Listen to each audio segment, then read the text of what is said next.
Hello everyone, this is Suhas Jairam. So I've been getting a lot of messages from CAT aspirants of 2021, basically asking, sir, what is the percentile required for getting selection at IIM Ahmedabad? Right, this is like one of the most sought out of college in India because of CAT entrance and their rankings and the placements and the faculty and all those things, right? So many aspirants want to get into this college badly. So what is the actual percentile required? That will be trying to calculate today, because there is no one answer fits all. So it will be based on your current profile. All right, so what is your work ex that you have, what is your percentages in 10th 12th graduation, and a lot of other factors like what is your graduation and all that. Okay, so I'll be explaining in detail. This is a little bit longer video, but then if you are going to watch this video, you will understand everything about selections. You can calculate for other colleges also. So let me start my screen share.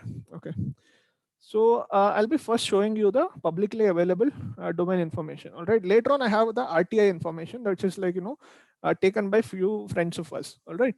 So see, first thing, IIM has a two-stage selection process. Okay. So first thing, they'll shortlist based on your calls, and then later on after interviews, they select you as a candidate. All right. So first thing, you should try to score at least like the minimum cutoff percentiles in every sectional. All right. If you're not meeting this criteria, then you're not getting selected. So that criteria is given over here. This is pretty self-explanatory. VRC, DLR, and Quant, they want at least 70 percentile, and overall at least 80 percentile. This is for the general category. Obviously, later on for other categories, they have different cutoffs. So you can look at your category and then see what is your cutoff. Okay, this link I'll leave in the video description. Okay, you can see that later also. Okay, so after that they have another rating system. Okay, like I said, based on your scores, like they'll start giving you a rating system. This rating scores will go into your composite score. Okay, so all these marks that you get in this rating score, right? So this will become your composite score. Okay, so the composite score formula will be given a little bit lower. So look at your 10th percentile percentage and then put what is your score. Okay, if you are getting more than 90, 10. Okay, if it is 18 to 98, like that. Okay, secondly, in 12th standard, okay, 12th standard mein, what is your stream? Like, did you study in science stream, did you study in commerce, did you study in arts?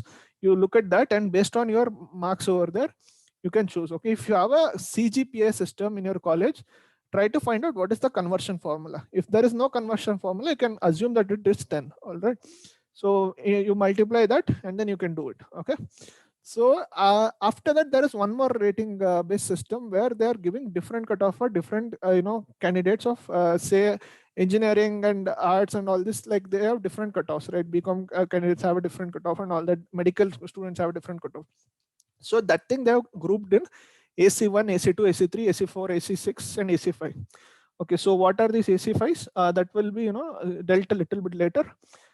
After that, there will be work ex scores. All right, so how much work ex you have? You have less than 12 months work ex, you have like 12 to 36 months, you have 36 months and more. Based on that, they will do your multiplication factor for work ex and your total application rating, which is for shortlisting for getting a interview call. Okay, that thing will be a sum of A plus B plus C plus D, which is the four things that we spoke about right now. Okay, so what is the different weightages for that? That will be shown in this formula. Okay, so sorry, I'll show it in the another document that is there. Okay, so based on these things, like they will start considering your candidature. Okay, and there'll be cutoffs based on criteria also, your categories also. So that also is something that you can always look at mind. And then finally, like you will have to get your composite score calculation, which is given here. Okay, so ARFCS is the this thing. All right, so application rating score, composite score. So you take this application rating score, composite score, and you multiply that by the normalized AR score, which will be like, say here it is given, right? So it's 35. All right, and the 65% of weightage is given for your CAT 20 CAT scoring. All right, so based on these two things, they are giving you a call. So IIM is very good because even if you have a terrible profile, if you are getting a very high CAT score, you have a good chance because their CAT weightage is a lot higher than other colleges. Okay, so there is also other cutoffs based on your shortlisting criteria. All right, so that is given here. Okay, you can read it a little bit if you are having categories and all that. Then you will have to look at the percentage of marks in bachelor's. Like these are all explanations for what you are going to take above. Okay, So that is also there. And final selection, I'll, before we go to final selection, I'll try to explain this with the data. Okay, data which is there for the last year. Okay, so I hope you can see this. So after seeing this data, you will get a better understanding. Okay, see, based on the preliminary application score rating and the preliminary application composite score, all right, they were able to take 29,000 candidates as the eligible people who can be called. But they won't give call for all the 29,000 people. They'll keep call for the top, how many ever people that they want. Usually IIMA calls 1:3 ratio. So if they want one student to be selected, they'll call 3 people for interview. So since IIMA has approximately 400 seats, you can assume 1,200 people will be called, and they call in proportion of categories. All right, so they'll call 50% general category, 27% OBC, and then the rest, all other categories cut off. I mean, based on the reservation basis, they will try to call the students. Okay, so I'm not sure about other categories. So this is the thing. Okay, but the number of applicants, okay, the number of applicants were so many. Okay, like, so these are the people who were applying through each of the candidates. So AC3 is usually engineers. Okay, so AC3 there were 53,290 people. AC4, okay, just a second, I'll show you what is AC3, AC4. Okay, just 1 second. So AC3 is, sorry, this is like bachelors of BBA, BCom, BSc. All these people are coming in, AC3, BBS, and all of these people. Okay, so these are AC3 people. AC4 is engineering, architecture, and BSc and MTech and all these people. All right, so these are AC4 people, and then AC5 people are the ones who are coming through, say, arts and humanities. All right, so like BAA who have done, BA who have done, BMC who have done, all these people, BSW, law, all these students are coming in AC3. And AC6 is people who don't belong in any of this category. Okay, that might be very rare. AC1 is medical students, so MBBS, MD, these kind of students. AC2 is chartered accountants and ICW. Okay, so one thing I'll have to tell you, the MBBS doctors have the highest, lowest cutoff. So they have the highest chance of getting a call at low percentiles. It is followed by chartered accountants. It is followed by BCom grads. And then after that, it is followed by arts. It is followed by, sorry, arts, and then BCom grads, and then, it is followed by engineers. All right. So because the applicant pool is very high, why I will tell you that also just clearly explained here. See, the people of who are coming from, say, AC5. Okay, say look at AC5. There is only 4,137 173 applicants. This is like the people who are coming through arts background, whereas there are 82,000 people who are applying through engineering background. So engineering and architecture and all the other brackets which come under. So when the applicant pool is only so many, like, the probability of getting selected is also much lesser. So, and AC3 is BCom and BBA and all these grads. There's 53,000 people. Okay, so if you are having different commerce related or some other stream, don't assume that you'll get a call at very low percentile, because your applicant pool is so high. Many commerce students have this misconception that at like 95 percentile also I'll get a call. That doesn't happen. That happens very rarely unless you have an amazing profile like 999 and then you have done a lot of things. So you'll have to work hard. They haven't given 1, 2, 3 because I think the number of applicants through that will be very less. Like, say, I know that the number of doctors who apply are approximately 400 doctors only every year, and chartered accountants maybe like 500 to 600 people. That's it maximum. So, and AC6 is anyways others, so they haven't mentioned it over here. Okay, so coming back to the criteria. All right, so look at this. So when we are looking at the overall criteria based on composite score. Okay, so they have given this ACRC. Like, where did we see this? We saw this over here, right? So sorry, this is in final selection. Okay, so this is the ACRC. All right, so application rating score. So that cutoff is given here, okay, according to criteria.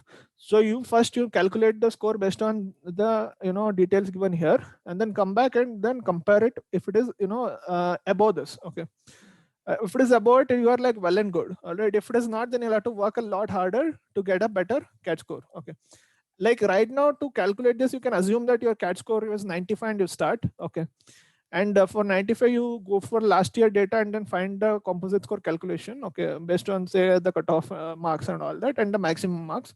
So that is very easy to do. The formula is pretty explanatory. And then come here and see, okay, at 95, whether you are becoming eligible or not.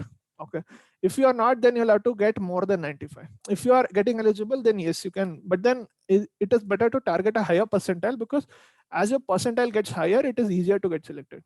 That is the fact of life, especially in say selections here, because even if you get a mediocre interview, then you can still have some hopes. But if you have 95 percentile, 98 percentile, and you got a call and then you didn't ace the interview, then you are not getting selected. As simple as that. Ace, in the sense, it is very difficult to ace, because the questions that come in can come from anywhere under the sun. You'll have to take a lot of specialized training, like the ones we give our student. So then you can probably look at that. Okay. So coming down, we are looking at the number of applicant pool from the non-ARC C groups. All right. So these are coming from say GMAT and other applications that are there. All right. So there are applications for say there is a supernumerary quota where 10% extra seats apart from the 400 seats that is there in IIM Ahmedabad. They are giving extra seats for students who come out of say other countries, like students of other country citizenships. So sometimes like they have more than 450 students also in certain batches. So this is the other criteria that they are coming through. Okay. And then yes, like see, finally, like what happens is like merit list which is drawn based on your composite score. See, this is their final number of students that got selected. All right. So in general, they selected 182 students, and then like EWS, NCOBC, SCST, everything like it is given over here, and they have given the minimum composite score also for the final selections, right? So you'll have to look at it from this perspective objectively. Okay. The main issue is like they're giving the minimum composite score, but like once we did IIM Lucknow ka video, I'll put the link also over there. In that they've given a lot more detail, but this is the only amount of detail that I'm able to get from IIM A already. But one of my friends, he has made a Excel sheet. I'll be sharing you. So see, look at this Excel sheet. All right. So he had put the RT application and he got what is the minimum composite score cutoff that they got selected under different lists. So IIMs, once you are getting selected, they release list wise selections. Okay. So first they'll release the total number of seats in the first row, and then they'll release a second list. Like some students will not choose to join, then they'll release a second list, third list, like that. So the total movement is given here. So last year the number of offers that were given was 192 in the first list, and out of that a lot of students left it, and then there were 4 more offers that were given later. Okay, then in that 2 more students left the college, and then there were 2 more in the third list, and then 2 more. So if you're getting an IIM selection, if your wait list is less than 10 in general category, then there is some hope. If it is less than 5 only, there is guarantee, because the total wait list movement is only 8. Okay.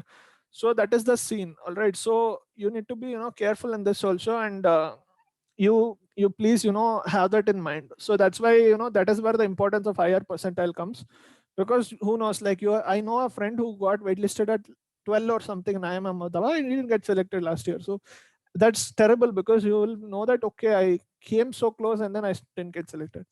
So this is the entire process of understanding how you can calculate your scores. And please do this exercise. It is a little bit complicated to understand at first, but it is very important, because it will give you a lot of peace of mind. Like a lot of students have this anxiety whether I'll get a call, I won't get a call, how much percentile I should get, and all that. So this will become a reality check, honestly speaking, and it will help you look at it very objectively. Okay. So I hope this was useful to you guys, and I'll be trying to make more videos. If you want like this, please let me know. That's it. This is Suhas Jairam signing off for Team Embark. All the best for your CAT preparation.